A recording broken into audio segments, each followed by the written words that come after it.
bisa berkumpul lagi bersama-sama nih, ya nggak teman-teman?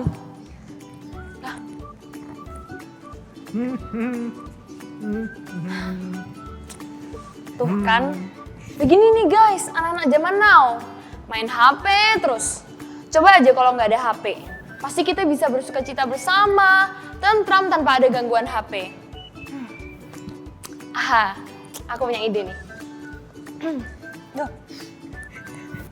Loh, Kan kita belum selesai main. Kita belum selesai main. Kembalikan. teman-teman, dengerin aku nih. Daripada kita sibuk sama HP kita masing-masing, mending kita mau sapa teman-teman yang ada di rumah. Ah. Oke. Ya. Hai Hai semuanya. Selamat datang Selamat di datang Ibadah di Sekolah Ibadah Minggu Sekolah GKI Leon versi Online. Anyway, we have a new friend here. Ayo coba kenalan. Halo, nama aku Wesley. Nice to meet you. Let's worship and praise Him together with us. Nah, ngomong-ngomong soal temen ya, Komek jadi inget nih satu lagu yang mengingatkan kita tentang arti teman yang sesungguhnya. Wah, asik itu.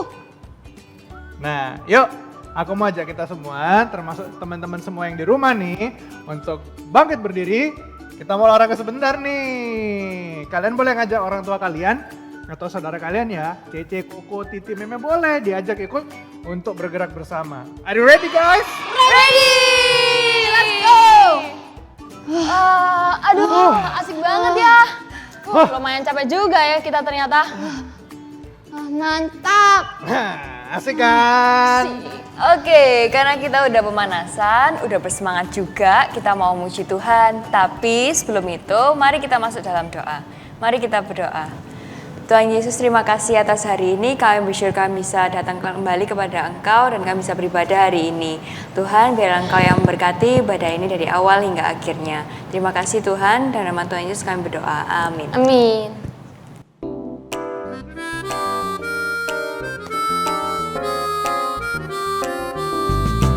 Ayo teman-teman semuanya yang belum berdiri, bangkit berdiri yuk semuanya. Cari pasangan ya, jangan lupa kita mau bersenang-senang. Yo yo yo.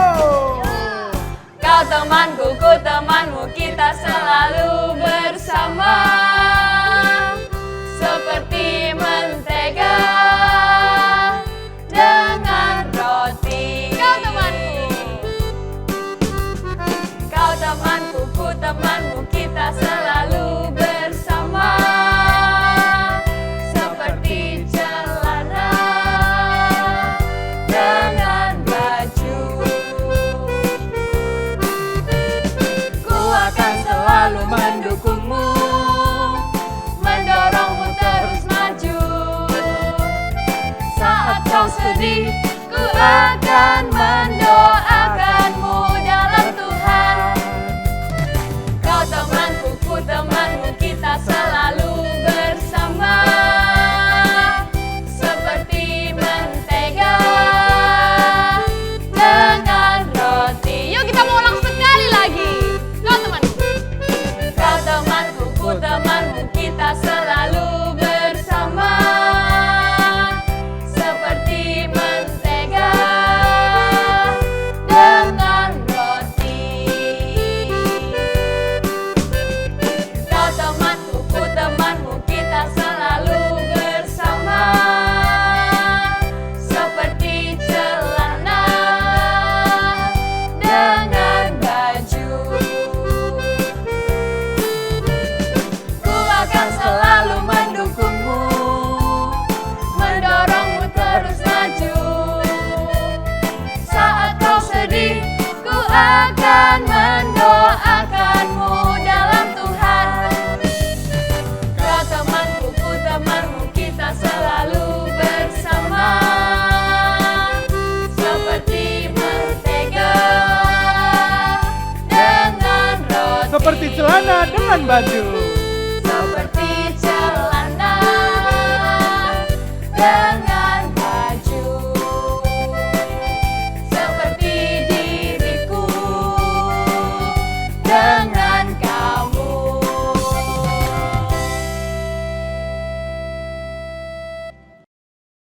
Aduh, gimana ini? Kok sulit banget? kerjainnya. Widih, ada yang lagi kerja tugas nih. Lama kali kerjanya. Aku aja udah selesai. Beneran kau udah selesai? Bantuin dong, ini sulit nih yang nomor 5, bagaimana Dih, caranya? coba aku lihat. Ini yuk, gimana kok? Aku lihat lagi. Ini. Gimana sih, Meg? Ini gampang. Malas ngajarin. Gampang gini, nggak level. Sibuk, mau beli jajan dulu. Minta tolong yang lain lah. Bye.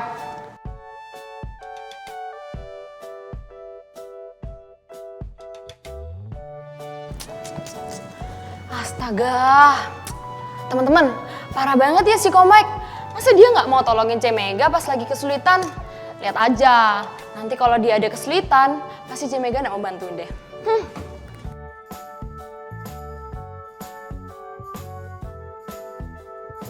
Ya ampun, barang bawaan banyak. Aduh. Kalau gini mana bisa, aku bawa sendiri.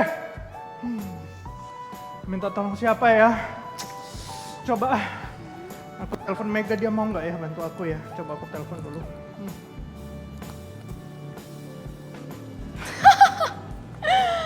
Lihat tuh teman-teman, kapok dia.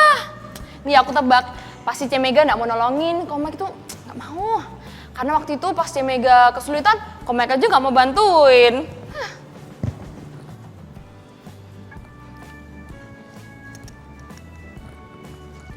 Halo Komik. Halo. Halo, akhirnya datang juga. Kalian bisa bantuin aku nggak? Ini barangnya banyak banget. Bisa dong, ini aku bawa Wesley buat bantu. Oh, tenang kok, Mike. Walaupun aku masih kecil, tapi Wesley kuat kok kayak Superman. Wah, keren Wesley. Wah, keren. Yuk, kita ke sebelah sana ya. Kita bawa tolongin aku ya. Ya. Yuk, kita bawa ke sana, ke sana. Yuk, yuk. Ayo, sini. Nah, taruh sini aja ya barang-barangnya ya. Thank you ya Wesley. Thank you ya Mega. Iya, sama-sama. Kalau ada bantuan lagi, bilang saja ke Wesley, nanti Wesley akan bantuin. Wah, keren. Tapi kalau dipikir-pikir, kok kalian mau tetap bantuin aku? Padahal kan aku sering nggak mau bantuin kalian. Iya dong Komik, yang kita lakukan sekarang ini adalah bentuk kasih yang kita lakukan ke Komik. Karena kita tuh sudah terlebih dahulu menerima kasih Tuhan. Iya kok Mike, bener. Jadi kalau kita mau berbagi kasih ke sesama kita. Wah, keren ya kalian ya.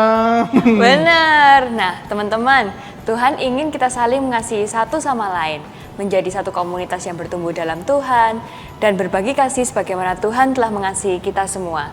Mari kita mau muji Tuhan dan bernyanyi bagi Dia. Ayo.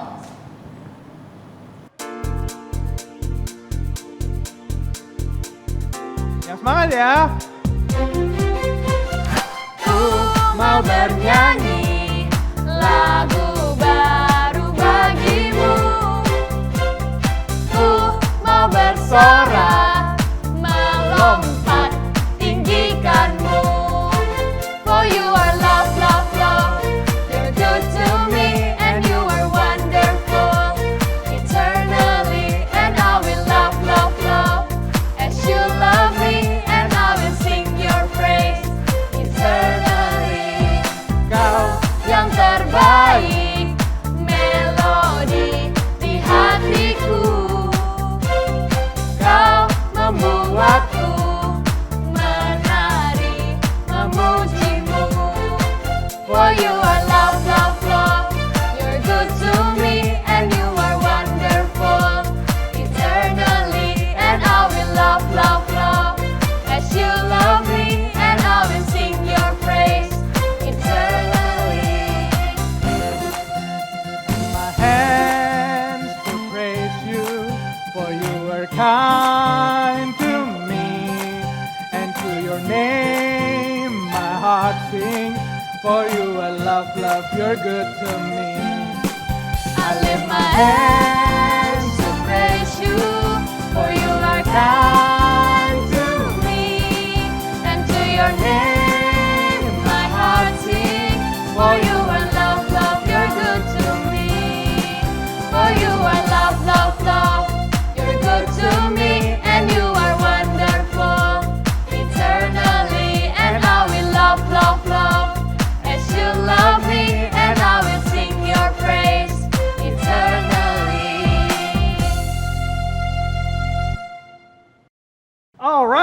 setelah ini kita mau mendengarkan sharing dari Lause Octave. Wah, sharing apa itu kok? Aku kasih bocoran ya. Hari ini, Lause Octave akan menceritakan mengenai seorang tokoh Alkitab bernama Lazarus. Udah, jangan banyak-banyak spoilernya. Mantap. Oke, sebelum itu, yuk kita siapkan Alkitab kita. Let's open up the book and take a good long look. Ya, semuanya bangkit berdiri. Kita puji Tuhan bersama-sama. Let's sing together.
Hai Xiaobangyo, selamat pagi, ya selamat beribadah kembali di rumah Tuhan di hari Minggu ini.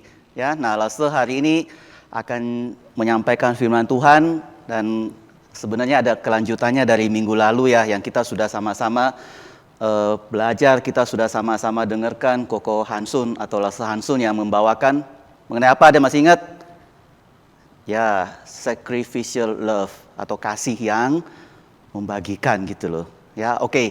Sebelum masuk ke dalam cerita firman Tuhan ini, mari kita tunduk kepala bersama-sama, kita berdoa terlebih dahulu. Mari kita berdoa. Bapa di dalam surga, sekali lagi kami bersyukur, hari demi hari Engkau sudah memimpin kami di dalam kesulitan dan juga di dalam kesenangan. Kami tetap boleh merasakan pimpinan Tuhan yang begitu indah di dalam hidup kami dan sepanjang hidup kami.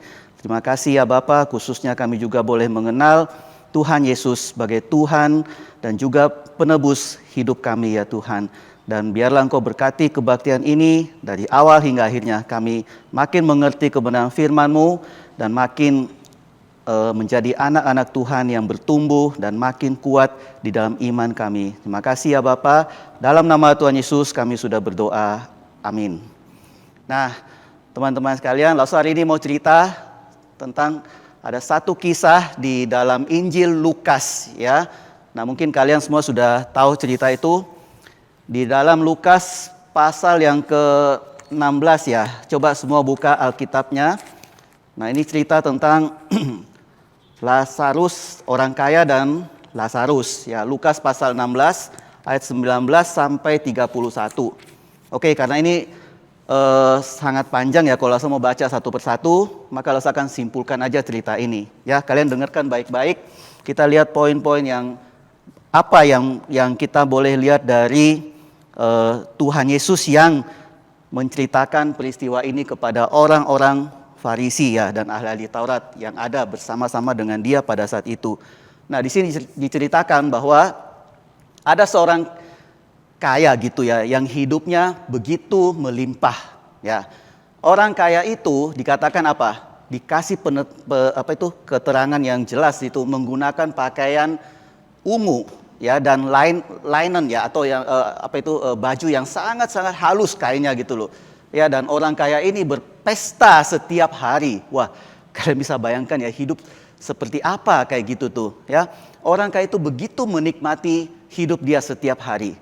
Ya, dan bersama-sama dengan teman-teman dia ya, tentunya orang-orang sesama orang kaya gitu ya, selebriti kah atau apa gitu dah ya. Itu bersama-sama dengan dia menikmati pesta setiap hari. Dan dikontraskan ada satu orang yang diceritakan. Nah, ingat ya, orang kaya ini tidak disebutin namanya siapa. Oke? Nah, kalian coba perhatikan ini baik-baik. Lalu ada satu orang yang sangat miskin. Namanya siapa? Lazarus, ya.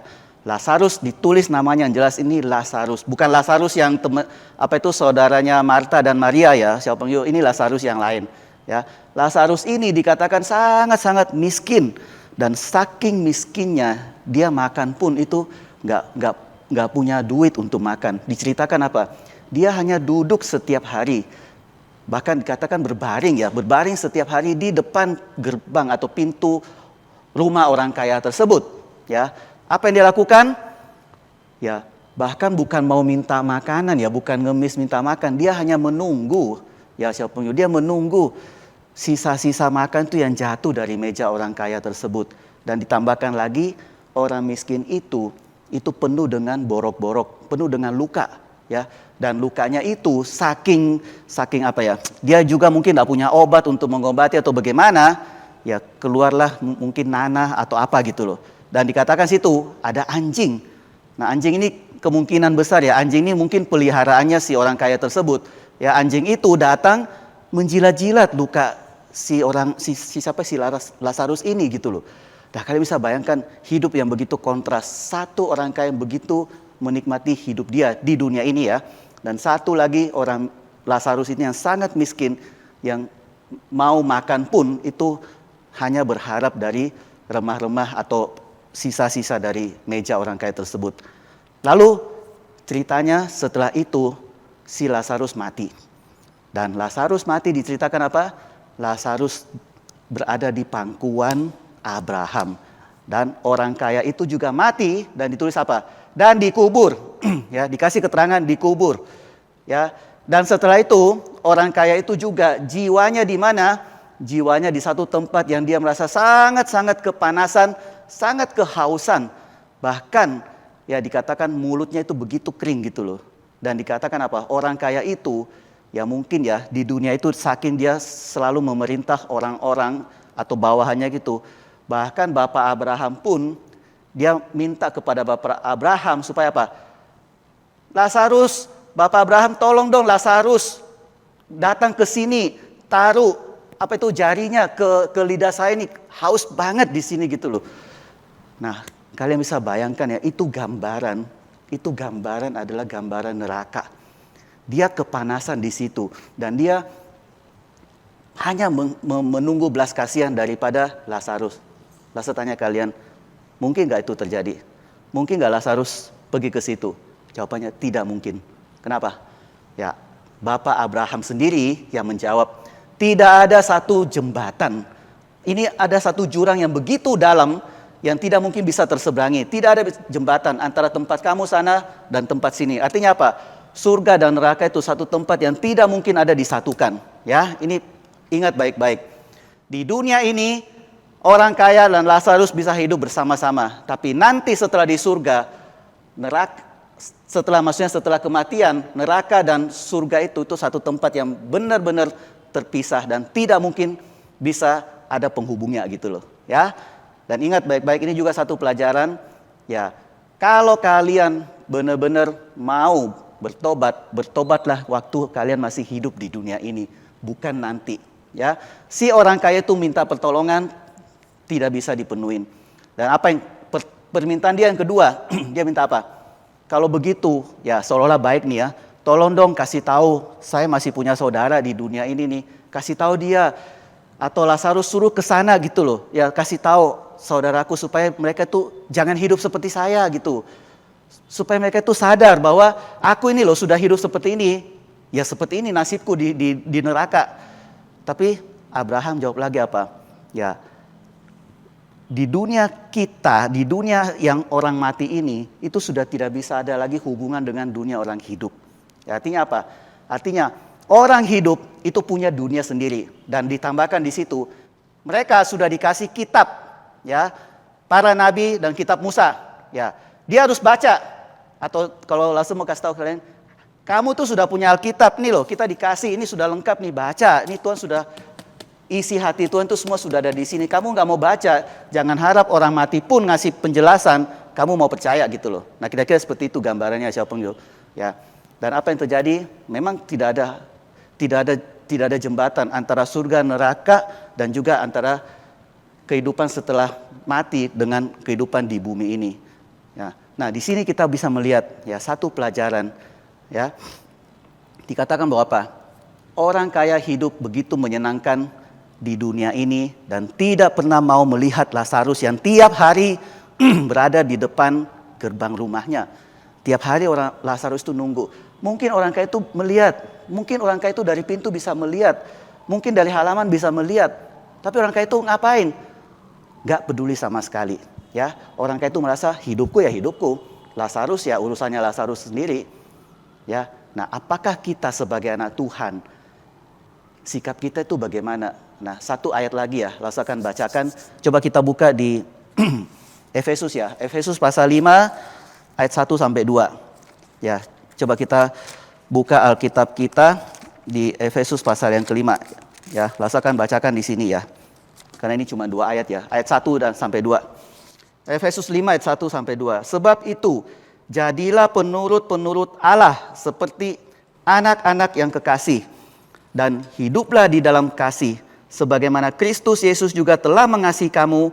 Dan telah menyerahkan dirinya untuk kita sebagai persembahan dan korban yang harum bagi Allah. Nah, coba kita lihat baik-baik ya di Efesus ini. Ini adalah satu teladan. Yani satu teladan yang Tuhan Yesus tuh sudah berikan buat kita sebagai anak-anak Tuhan atau sebagai orang yang sudah ditebus ya, atau kita sebagai orang Kristen, bagaimana kita itu harus hidup ya.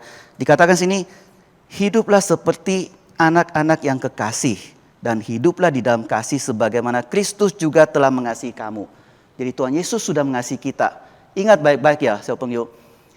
Kalau Tuhan Yesus sudah mengasihi kita, kita ini siapa? Kita ini orang berdosa, kita ini orang yang rusak. Kita ini orang yang memberontak Tuhan Allah. Kita ini orang yang tidak taat. Atau kalau mau dengan kata lain, kita ini adalah sampah gitu loh. Tapi Tuhan Yesus tuh begitu mengasihi kita. Dan Tuhan Yesus tuh mau mati bagi kita.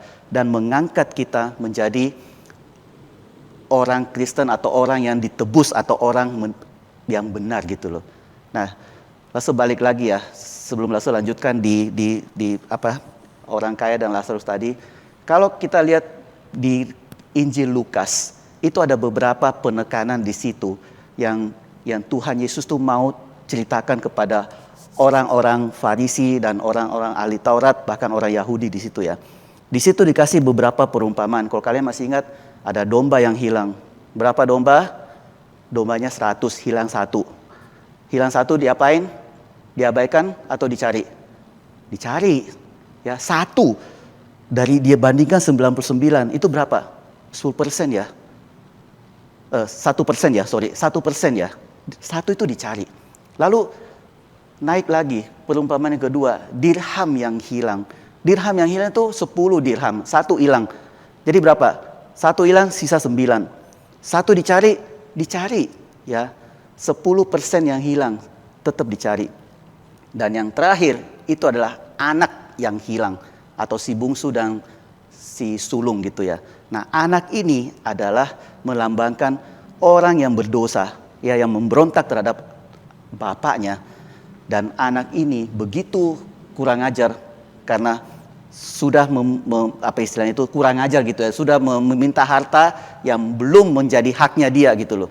Dan singkat cerita anak itu pergi dari rumah meninggalkan bapaknya, dan apa yang terjadi di akhir kisah itu, papanya itu tetap menunggu anak itu. Nah, ini menggambarkan apa?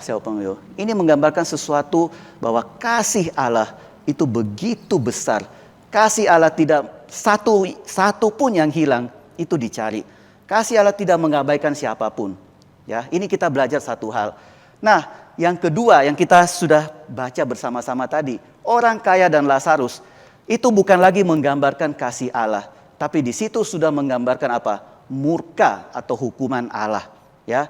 Dan di situ kita bisa melihat bahwa Allah adalah Allah yang kasih.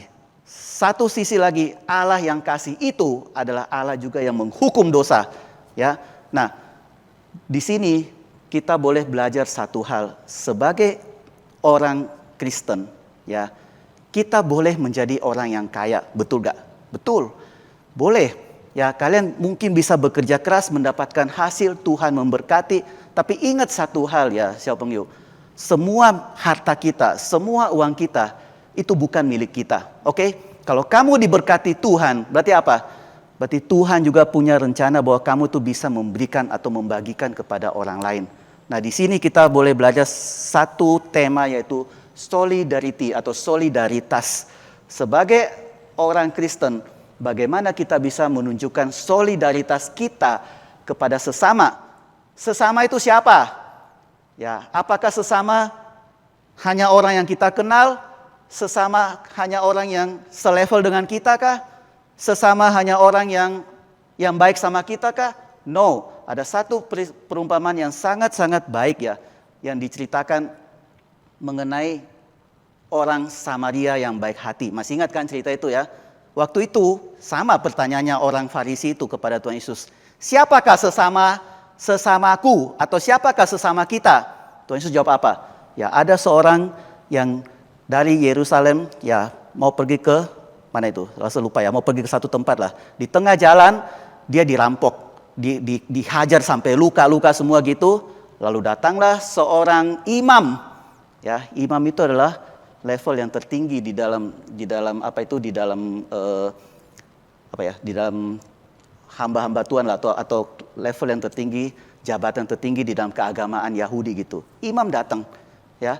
Dia lewat, itu bukan mendekat kepada orang yang dirampok itu, tapi menjauh.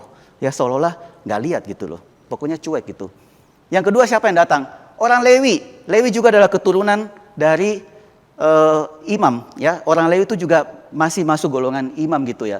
Juga datang, dia menjauh juga, tidak sama sekali tidak mau tanya, bahkan nanya pun enggak gitu ya. Mau nanya kamu kenapa atau apa? Enggak. Dan yang ketiga yang lewat siapa? Orang Samaria, orang yang dibenci sama orang Yahudi, orang yang dimusuhi sama orang Yahudi. Kenapa? Karena dianggap orang yang sudah bukan orang Yahudi asli gitu loh. Orang Samaria itu tidak nanya, tidak apa, dikatakan apa? Langsung menolong orang yang dirampok itu, yang menderita luka-luka itu. Ditolong, dibawa ke satu tempat untuk diobatin. Bahkan dia berkata apa? Tolong rawat orang ini, kalau ada yang kurang nanti aku balik dari perjalananku, aku akan singgah di sini lagi, aku akan ganti duit kamu gitu loh. Nah, lalu Tuhan Yesus tanya, siapa sesama kita? Ya. Nah, siapa yuk? Ini satu pelajaran yang sangat penting buat kita ya. Oke? Jadi kita belajarlah untuk merasakan penderitaan atau kesulitan orang lain. Walaupun kita hidup di tengah-tengah kecukupan, tapi ingatlah, banyak orang di sekitar kita itu menderita kekurangan, atau bahkan mungkin ya kita tidak pernah bayangkan dia itu lebih susah dari kita jauh. Lalu belajar hal ini ya, sejak Lalu juga masih muda gitu ya, Lalu masih kecil, belajar gitu loh untuk hal ini. Dan beberapa belakangan ini sejak pandemi gini, kita sama-sama tahu ya, banyak orang kehilangan pekerjaan, banyak orang kesusahan, bahkan orang mau makan pun tuh begitu sulitnya ya. Langsung belajar, langsung sama istri gitu ya, belajar bagaimana kita harus berbagi. Bahkan sekarang ini istri Langsung tuh setiap bulan dia tuh beli beras gitu ya. Lalu kalau ada pemulung lewat dikasihin. Jadi nanti setiap bulan satu kali kalau ketemu dikasih gitu loh. Hal yang simpel gitu loh. Ya kita punya kelebihan, kenapa kita nggak berbagi? Betul ya? Itu yang Tuhan Yesus juga berikan buat kita, ajarkan buat kita. Ya, Tuhan Yesus juga sesuatu yang tidak perlu dipertahankan. Tuhan Yesus itu bagi gitu loh. Bahkan Alkitab mengatakan apa? Tuhan Yesus itu membagi hidupnya buat kita gitu loh. Nah, kenapa harta aja yang nilainya itu tidak kekal, kenapa kita tidak mau perhatikan orang lain gitu loh? Dan yang paling penting satu hal ya, ingat baik-baik, berbuatlah sesuatu di bumi ini atau di dunia ini selama kita masih hidup, perbuatan yang bernilai kekal. Apakah perbuatan bernilai kekal itu? Perbuatan yang dikehendaki oleh Tuhan Allah. Mengerti ya? Ya, siapa ya? Tuhan Yesus bilang apa? Orang miskin itu selalu ada padamu, sedangkan aku tidak akan selalu ada padamu. Karena Tuhan Yesus waktu itu berbicara kepada murid-muridnya, dia sudah akan mau disalibkan dan akan kembali ke surga gitu loh. Ya, tapi Tuhan Yesus menitipkan orang-orang miskin. Itu artinya apa? Itu artinya kita akan selalu melihat orang-orang yang ada yang berkekurangan di sekitar kita. Nah, di manakah jiwa solidaritas kita? Ya, siapa yuk? Dunia sekarang ini itu dunia yang begitu egois gitu loh. Dunia yang begitu individu, ya. Bahkan lebih celaka lagi sekarang ini karena kalian sudah terbiasa dengan hal-hal yang berhubungan dengan virtual, sehingga dunia yang real pun kalian tuh mungkin sudah tidak tahu gitu, ya. Bagaimana kita bisa merasakan penderitaan orang lain kalau kita tidak pernah melihat orang tersebut, kita tidak pernah keluar, kita tidak pernah bergaul. Ya, kalian masih ingat di dalam sejarah Prancis gitu ya. Ada seorang raja ya, Louis keberapa ya? Langsung lupa, Louis 16 mungkin ya. Yang istrinya itu bernama Antoinette ya. Mary Antoinette itu yang begitu kayanya sampai tidak pernah mau merasa penderitaan rakyatnya gitu loh. Ya, satu kali rakyatnya itu minta agar mereka itu diberikan makanan, mereka itu diberikan sesuatu untuk mereka itu bisa makan. Tapi si Mary Antoinette ini itu tidak merasa itu sesuatu yang dia perlu lakukan gitu loh. Bahkan dia tetap menindas masyarakat di situ, rakyat di situ. Ya, sehingga apa? Sehingga terjadilah yang namanya social gap di situ. Ya, terjadilah sesuatu kecemburuan dan akhirnya terjadilah pemberontakan gitu. Ya, nah revolusi Prancis itu berawal dari peristiwa itu. Ya, jadi siapa belajarlah ya, kita sebagai anak Tuhan, ingat ya, kita diberi hak ya untuk berbagi. Kita diberi hak untuk mengasihi orang lain, dan kita diberi hak juga ya untuk menjadi teladan ya, seperti Tuhan Yesus sudah memberi teladan kepada kita. Ya. Nah, terakhir ya, kalian lihat kontras antara orang kaya dan sikap sebagai anak Tuhan. Ya. Kita harusnya mau bergaul dengan semua level sosial. Kita sebagai anak Tuhan, kita mau merasakan penderitaan.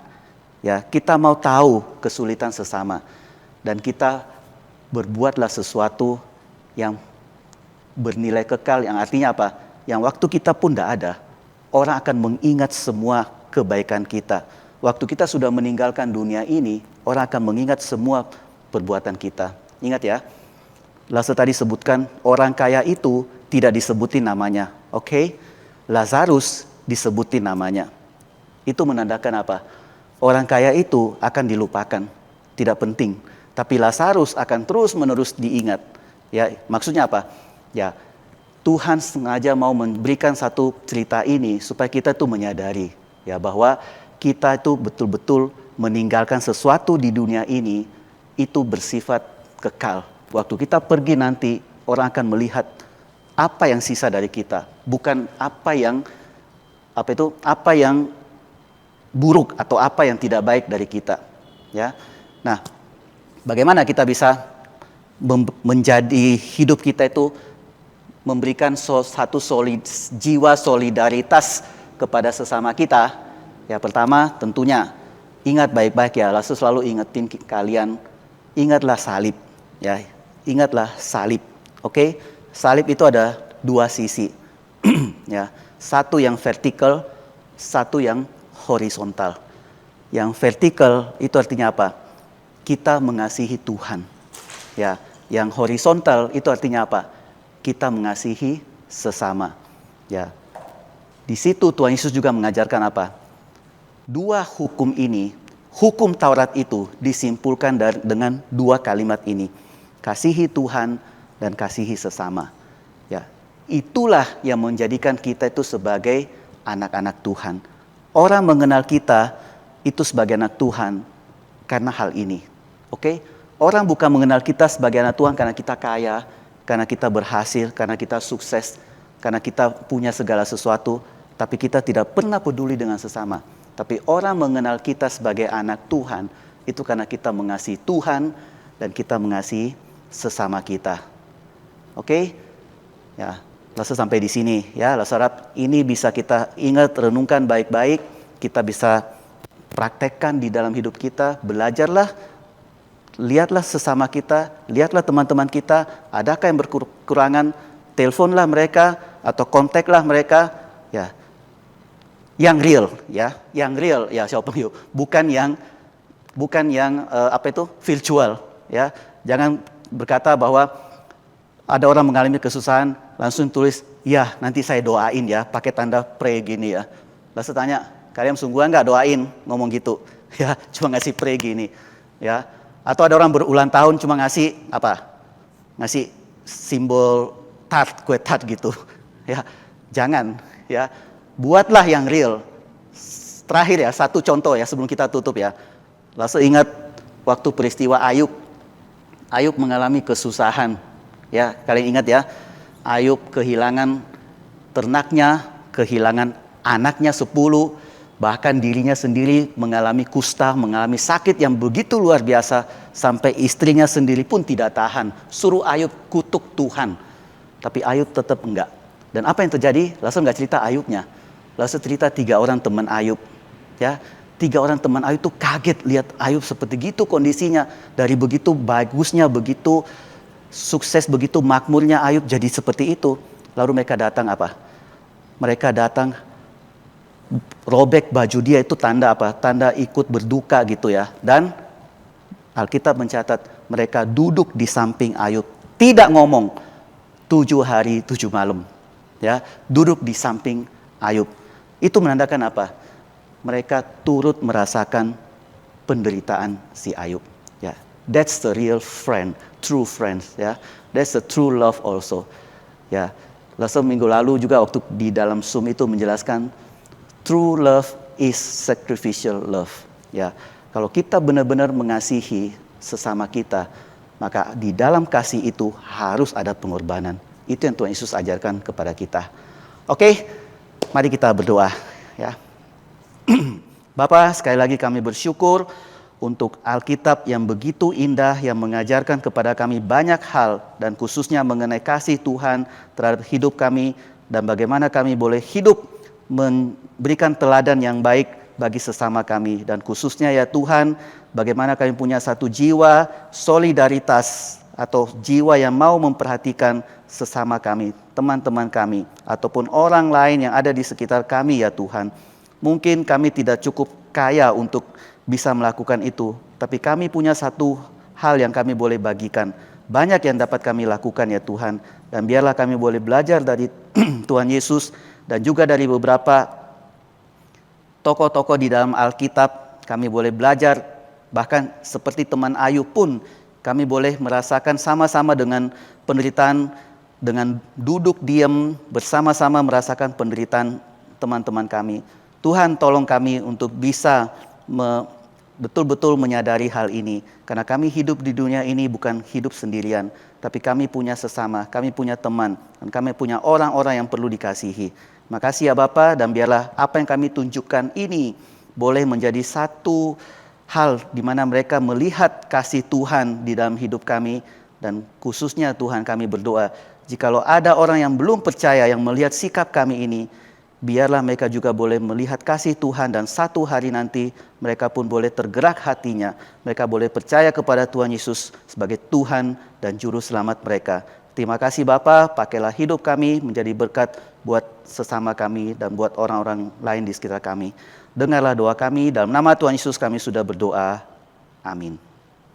Nah, siapa yo? Sekarang kita mau masuk dalam ayat hafalan gitu ya. Jadi tadi Langsung sudah baca Efesus 5 ayat 1 sampai 2. Nah, kita akan hafal Efesus 5 ayat 1 sampai 2a.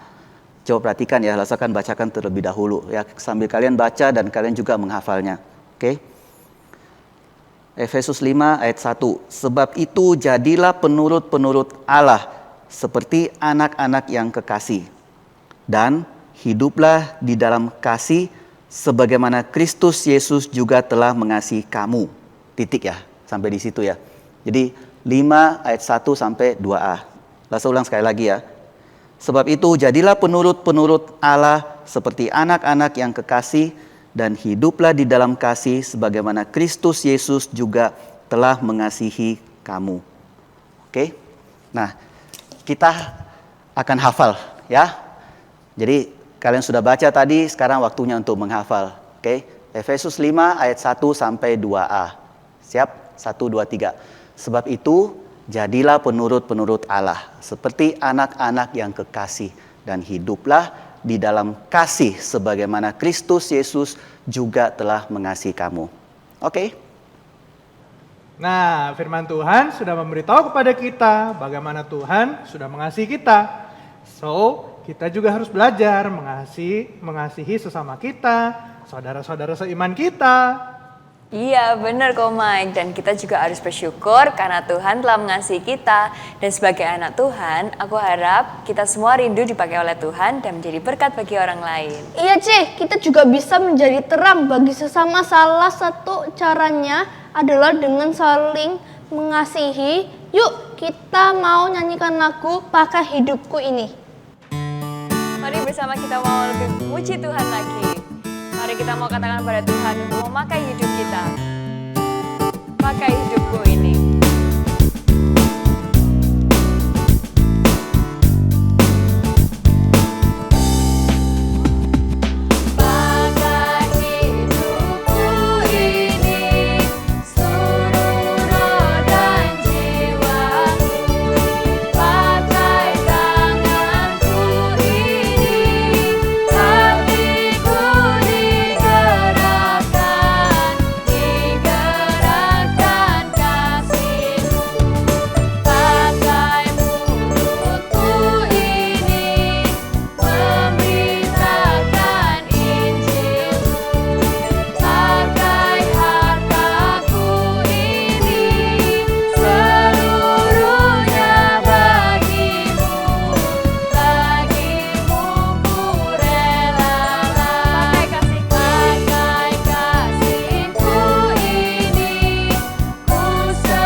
Sampai di sini teman-teman ibadah kita hari ini.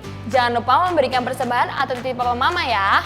Sampai jumpa minggu depan di ibadah sekolah minggu GKR Yon versi Online. Bye-bye.